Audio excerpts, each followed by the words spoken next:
এরা কারা যারা দেশে থেকে দেশে রেমিটেন্স পাঠায়? তাদের মতে বাংলার মাটি হচ্ছে ডলার। বাস্তবে তাই দেখা গেল। মাটি কিভাবে ডলার হচ্ছে আসুন জানা যাক।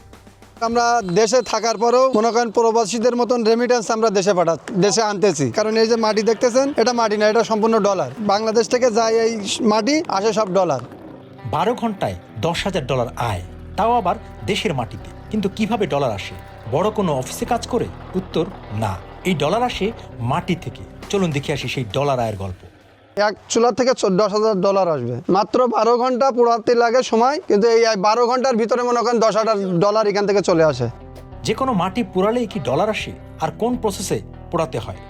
এই সাতক্ষীরা জেলার আপনার কলারোয়া থানার মুরালিকাটি গ্রামে ছাড়া এই মাটি বাংলাদেশের আর কোথাও বায়ার খুঁজে পায়নি। এই মাটি মনে করেন বিদেশ থেকে বায়ার এসে গালে দিয়ে দেখছে যে এই মাটি চলবে কিনা। সারা বাংলাদেশে কিন্তু বায়ার খুঁজেছে। এত সুন্দর মাটি, এত ভালো মাটি আর বাংলাদেশের আর কোথাও পাওয়া যায়নি। সব মাটি কিন্তু চলে না, আমি আগে থেকেই বলছি। এটা তলের মাটি, 2 কোপ তলে 1 কোপ তলে যেই, তারপরে এই মাটিটা পাওয়া যায়। উপরের মাটিটা ফেলে দিয়েছি, দিয়ে আমরা মনে করেন তলের ওই মাটিটা পরীক্ষা করে তার নিয়ে আসি। এটা হচ্ছে চুলা, এর ভিতরে সব এই টালি পুড়েই মনে করেন ডলার আসে। এই 1 লাইন কাঠ, 1 লাইন টালি এইভাবে সাজাতে মনে করেন ওই যে পিছনের ওই মাথা পর্যন্ত যাওয়ার পরে এটা সম্পূর্ণ ঢাকা হয়ে যাবে। ঢাকা হয়ে গেলে মনে করেন এটা লেপি দেওয়া হবে। লেপি দিয়ে মনে করেন পিছন দিয়ে আগুন দিয়ে জাল দেওয়া হবে। এটা হচ্ছে কাদা মাটি দিয়ে লেপা হয় ভাই, পোয়াল দিয়ে, আর ওপরে কাদা মাটি দিয়ে লেপি দেওয়া হয়। মাটি পোড়াই 1.5 লাখ টাকা ইনকাম মনে করেন শুধু। কিন্তু এই মাটি পোড়ানোর পর কোথায় যাচ্ছে এটি জানলে আরও অবাক হবেন। বাংলাদেশ সহ বিশ্বের 38টি দেশে যাচ্ছে। ভাই বাংলাদেশ বাদেও মনে করেন ইউরোপ, আমেরিকার মনে করেন প্রায় 38টি দেশে রপ্তানি করা হচ্ছে। আমেরিকায় যাচ্ছে, কানাডায় যাচ্ছে, ইতালিতে মনে করেন 100 কন্টেনার মাল যদি যায় তাহলে মনে করেন আপনার 90 কন্টেনার মালই যায় আপনার ইতালিতে। আর বাদ বাকি 10 কন্টেনার মনে করেন আর 37টা দেশে রপ্তানি করা হচ্ছে। যোগাযোগ মনে করেন আমাদের ওই অনলাইনের মাধ্যমে বায়াররা মনে করেন ইমেলস করে দেয়, অ্যাড্রেস দিয়ে দেয় যে তোমাদের মাল আছে কিনা। আমরা ওখানে বলি যে হ্যাঁ আছে আমাদের। যেহেতু মনে করেন বছরে যায় 600-700 কন্টেনার, তাতে মনে করেন 500 কন্টেনার যায় ইতালিতে। মাটি পুড়িয়ে যে বস্তুটা তৈরি হচ্ছে এটি মূলত টালি। এই টালির আছে বিশেষ গুণ।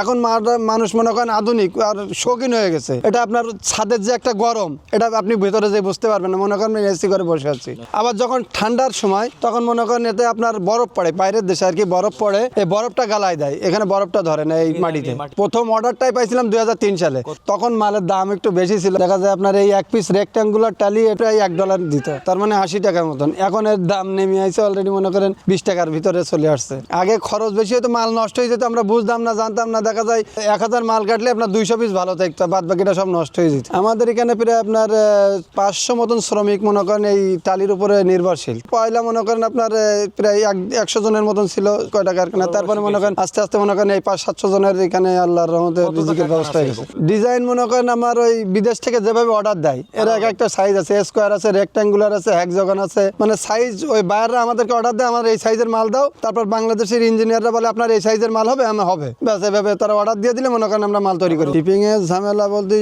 আমাদের এখানে বাংলাদেশে কোনো ঝামেলা নেই, তবে বিদেশের টাকা আসতে 2-1 সময় নেটের মাধ্যমে সমস্যা হয়। তাছাড়া ব্যাংক ট্যাঙ্ক বন্ধ থাকলে এই ছাড়া কোনো সমস্যা হয় না। আগে মনে করেন মালের টাকা অর্ধেক পাঠাবে, তারপরে মাল পৌঁছানোর পরে আর অর্ধেক টাকা। বিদেশে এরকম কোনো সমস্যা হয় না। বর্ষাকাল আসলে মনে করেন এখন এই মাল অনেক নষ্ট হয়ে যায়। চাতালের পরে 1 ফুটা পানি পড়লে 2 ফুটা হয়ে যায়, এরকম মাল অনেক নষ্ট হয়েছে ভাই আমাদের। বিদেশি আলারা এত বুগা না যে আমাদের দেশে এসে পড়ি থাকবে আর আমাদের দেশের মাটি কিনবে। আসলে আমাদের এই মাটিটা সবচাইতে গুরুত্বপূর্ণ এবং ভালো মাটি।